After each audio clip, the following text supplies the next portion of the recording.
E aí pessoal, o professor Gessé falando aqui.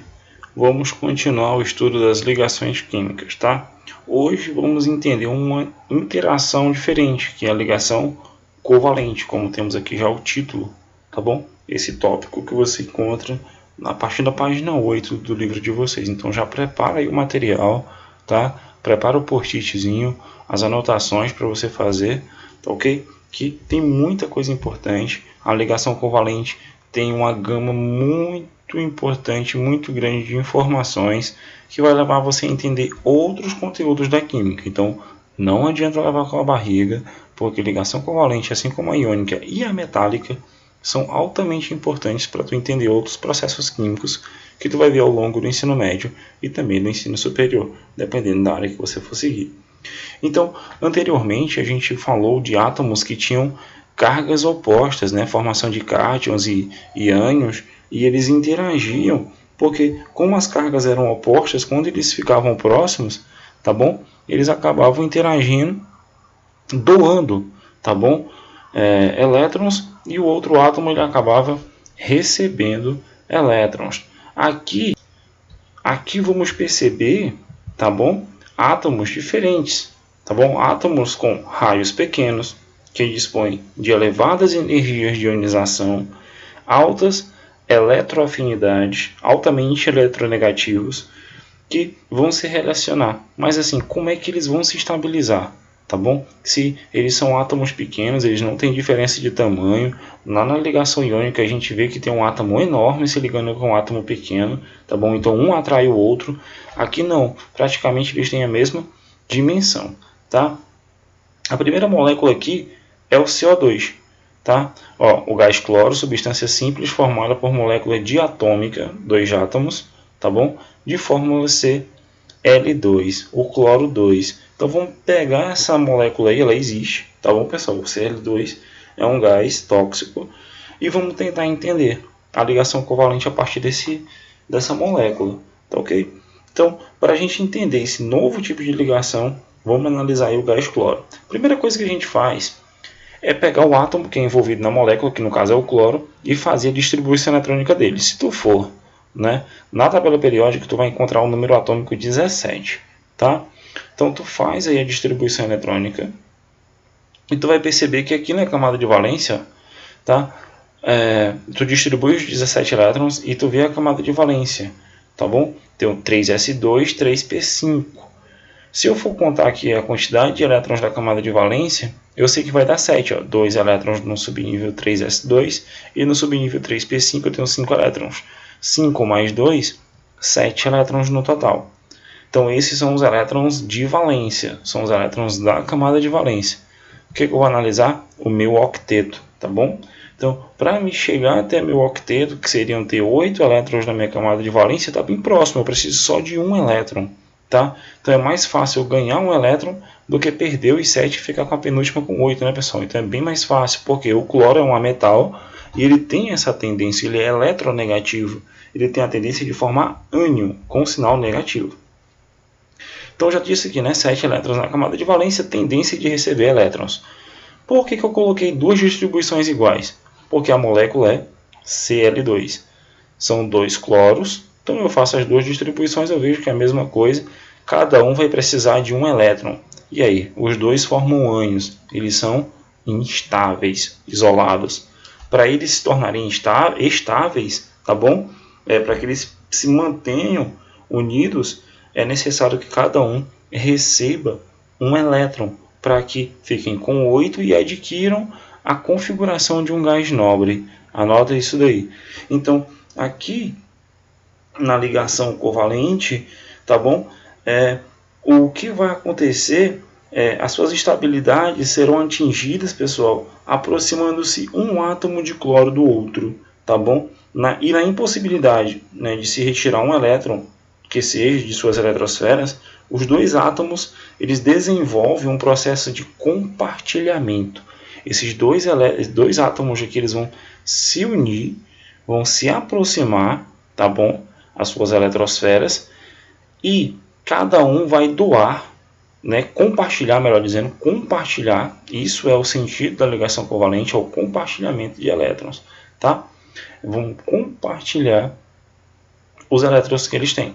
Então, eles vão se aproximar e vai haver aqui um compartilhamento de um par eletrônico. Vamos entender isso já já nas fórmulas, tá ok? Na forma de representação. Então, anota isso daqui, compartilhamento de elétrons. Toda vez que tu vê isso daqui, está relacionado com a ligação covalente, tá ok? Então, vamos ver aqui, a atração dos núcleos, né, sobre o par de elétrons compartilhado é o que mantém os átomos unidos. Tá? Um núcleozinho ali é que fica atraindo aquele par de elétrons e mantém eles unidos, formando a ligação covalente. Isso é uma das justificativas da ligação covalente. Esse compartilhamento é chamado de ligação covalente. Vamos fazer aqui um resumo. Como é que ela ocorre? Ela ocorre sempre entre, anota isso, né, no teu coração, tá bom? Guarda isso para a tua vida, porque quando tu lembrar de ligação covalente, para tu analisar um composto covalente, tu vai ver somente isso daqui. Ela ocorre sempre entre um ametal e um ametal, e ou entre um ametal e um hidrogênio, tá ok? Então, ligação covalente vai ocorrer sempre entre ametais ou ametal e hidrogênio. A eletrosfera com tendência de receber elétrons para adquirir a configuração de um gás nobre, que foi como a gente viu. Eu tenho 3 tipos de representação. Como é que eu vou analisar e formar a minha representação da ligação covalente? Eu vejo dessa forma, né? Eu faço primeiramente a representação de Lewis.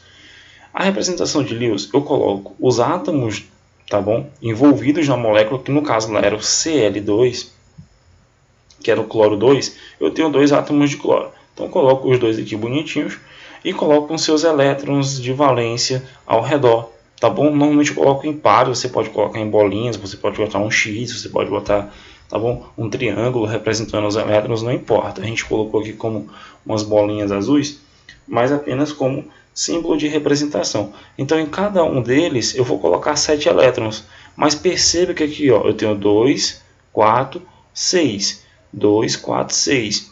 E cada um, né, os 2 últimos elétrons estão aqui representados bem no meio, tá bom? Que no caso seria um para cada um. O que está acontecendo com eles? Eles estão sendo compartilhados ao mesmo tempo. Então, esse elétron que tinha nesse cloro, o 7º elétron desse cloro e o 7º elétron desse cloro, eles vão ser compartilhados aqui no meio. Eles vão ser simultâneos dos 2 ao mesmo tempo. Tá bom? Então eu chamo isso de par eletrônico compartilhado.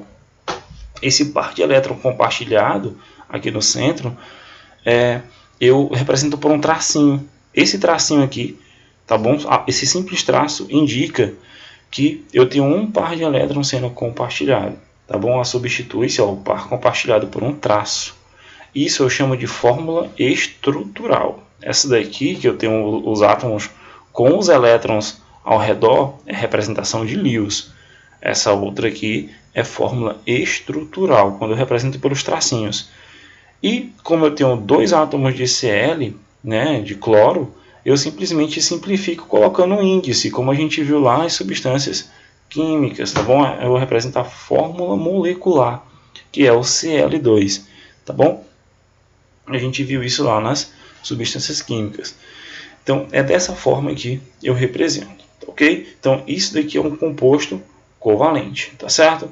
A metal, ele interage com outro ametal ou com hidrogênio, tá certo? Vai ocorrer a interação, vai ter o compartilhamento de elétrons entre os átomos envolvidos. O que vai acontecer?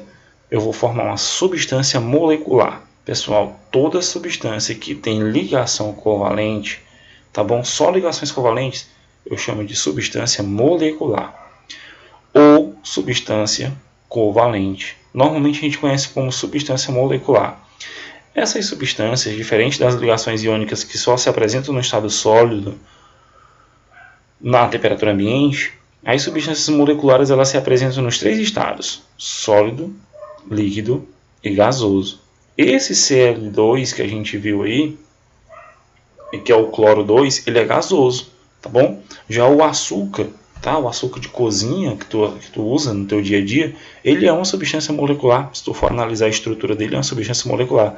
E está no estado sólido, né? São cristais de açúcar, tá bom? Outra substância do estado líquido, outra molécula, substância molecular no estado líquido, no caso é a água. A gente vai ver cada um dos exemplos, tá bom? Eu vou fazer uma parte 2 dessa aula só explicando justamente aquela representação, fórmula estrutural e tudo mais, tá bom? Então aqui é apenas uma introdução da ligação covalente, a parte 2 eu vou fazer muitas aplicações para que vocês entendam. Então, consequentemente, eu tenho algumas informações. Ó. Todos os elementos do grupo 17 compartilham entre si um par de elétrons só, tá bom? Justamente porque ele já tem 7 elétrons na camada de valência. Anota isso daí. Para atingir o octeto, os elementos do grupo 16 devem compartilhar 2 elétrons, porque eles têm 6 elétrons na última camada e necessitam chegar a 8, então eles precisam de 2 pares de elétrons. Os do grupo 15 já necessitam de 3 pares de elétrons, tá bom? Os do grupo 14, 4 pares de elétrons. Tudo isso daqui a gente tem resumido nesse quadro, ó, tá? Elementos do grupo 17, 16, 15 e 14 da tabela periódica, assim também como o hidrogênio. Aqui é a notação de Lewis de cada um, vai ser a mesma. Todos os elementos do grupo 17, tá? Que são os halogênios, eles vão ter 7 elétrons na camada de valência. Todos os do grupo 16 vão ter 6 elétrons na camada de valência. Todos do grupo 15 vão ter 5 elétrons na camada de valência. Todos do grupo 14, 4 elétrons na camada de valência. Esses aqui são muito importantes porque representam o carbono, tá bom? Um dos mais importantes lá. Número de pares de elétrons compartilhado: 1, 2, 3, 4, tá bom? Porque aqui eu tenho 7, eu necessito apenas de 1 para fazer 8. Aqui eu tenho 6, eu necessito de 2 para formar 8, o octeto. Aqui eu tenho 5, eu necessito de 3 elétrons para me formar 8. Aqui eu tenho 4, eu necessito de mais 4 elétrons para formar meu octeto. E aqui eu tenho 1 elétron no hidrogênio, eu necessito apenas de 1 para formar 2, porque ele se estabiliza com 2 elétrons, tá ok? E aqui eu tenho as possíveis ligações na fórmula estrutural.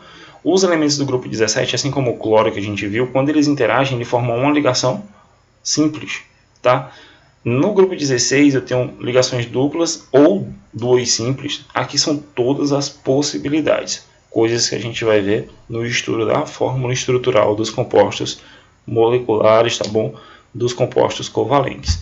Isso vai ficar para a próxima aula, tá certo, pessoal? Forte abraço, qualquer dúvida, vocês podem entrar em contato comigo. E aí a gente vai poder sanar a dúvida de vocês, tá ok? Guarda todas essas informações, esses mapas mentais, tá bom? E fiquem com Deus.